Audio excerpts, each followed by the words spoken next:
do yoga, you'll be fitter, stronger, more resilient. You'll somehow make more money. Your relationships will improve. So will your sex life. I mean, there's all these kinds of like sometimes hidden and not so hidden promises about things turning out for the best. And there's also, I like to say, a fair amount of fine print in yoga, which means things will also be painful.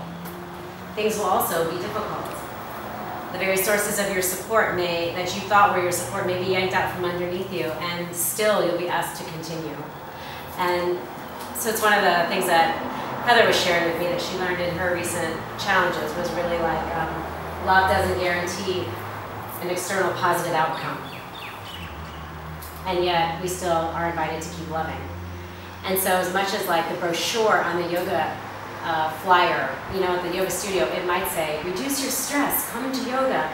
Actually walk through the door, and a lot of times this is stressful. Many times we start breaking open the shell of our understanding through the practices, and we start to realize, oh my God, there's things I need to take care of in my life, and it's quite stressful, and it's not immediately better just because we did yoga. In fact, it can get worse for a while. And so we can't put that on a brochure because no one will come to class.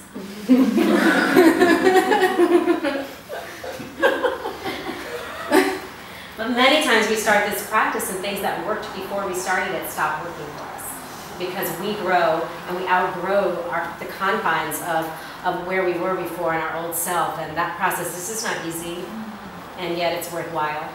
So building a temple of the body is about creating a structure of support through our body that is sanctuary, that is refuge, but it may mean that we get healthier, stronger, and better looking.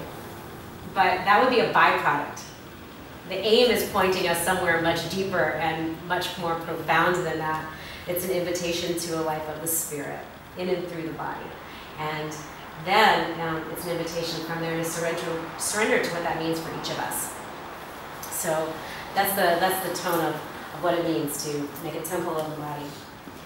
Place your hands together in front of your heart.